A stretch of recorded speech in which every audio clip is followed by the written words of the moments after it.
ډېر شمېر ملګري له همدې یوې ستونزې سره مخ دي. کله چې دوی خپلې ویډیوګانې فیسبوک او یا هم یوټیوب ته اپلوډ کوي، هغه له دوی څخه زیات وخت نیسي او د انټرنیټ ډېر لګښت پرې راځي. ملګرو، پر نن ویډیو کې تاسو ته د همدغې ستونزې حل درښایم. نو که چیرې دا ویډیو معلوماتي وه، یو لایک ورکړئ، چینل سبسکرایب کړئ او زموږ د ملاتړ دپاره یو ښه کمنټ وکړئ. سلام، وخت مو په خیر، زه بریالی احساس یم. ګرانو ملګرو، دغه ستونزه هغه وخت رامنځته کیږي کله چې ستاسو د ویډیو حجم زیات وي. یوه ویډیو تاسو جوړه کړې ده پر خپل موبایل کې، د دې اندازه 600 MB ده.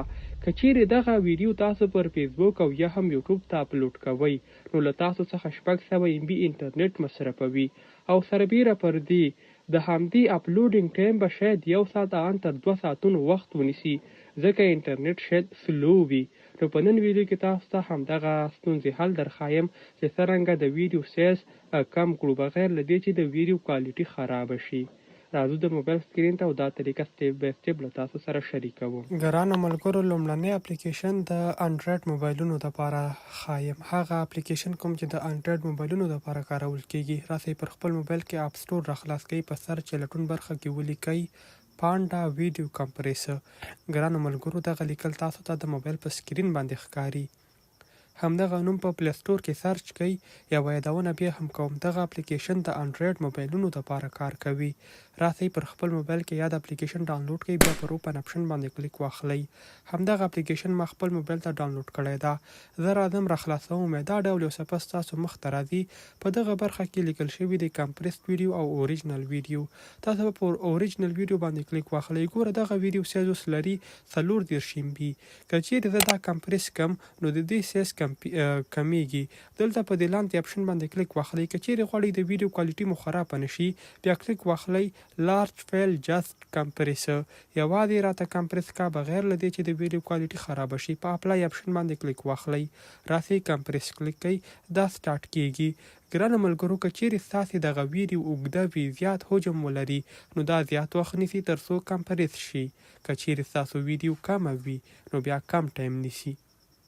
د لږ ځنډ انتظار وروسته دغه ویډیو ستاسو موبایل ته سیب کیږي، یعنې دا ویډیو به په بشپړ ډول کمپریس شي. بیا یې کولی شئ چې د یو نوي فایل په توګه خپل موبایل ته سیب کړئ بغیر له دې چې د ویډیو کوالټي خرابه شي.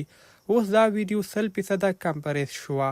تاسو لیدلی سئ اوریجنل سایز او وروسته له دې چې دغه ویډیو کله کمپریس شي. ګورئ ملګرو، لومړنی سایز 34 MB. کله چې کمپریس شوه، د دې ویډیو سایز شو 15 MB. یعنې موږ تاسو ته د انټرنیټ خورا زیات بچت راکړو. په دغه طریقې سره یو ویډیو کمپریس کولی سئ بغیر له دې چې کوالټي خرابه شي. اوس راشئ په لاندې سیف بټن باندې کلیک واخلئ او دلته سیف از ا نیو ویډیو.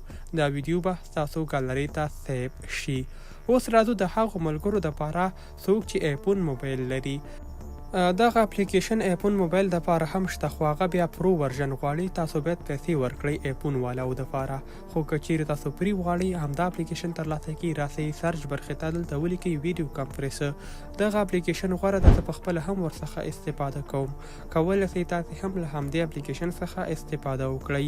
د دې سربیره په اپ سټور کې مختلف اپلیکیشنونه نور هم شته. تاسو یې تجربه کړئ، کوم یو چې ښه نتیجه ورکړه، نو ماته هم کمنټ وکړئ او زه به هم ترې استفاده وکړم. ښه ملګرو، په هر حال زموږ ویډیو د همدې اړوند وه چې څرنګه کولی سو د یوې ویډیو سایز کمپریس کړو بغیر له دې چې د ویډیو کوالټي خرابه شي. دوه اپلیکیشنان مو تاسو ته در وپېژندل. نو که چیرې ویډیو معلوماتي وه، لایک ورکړئ او چینل در سره خامخا سبسکرایب کړئ.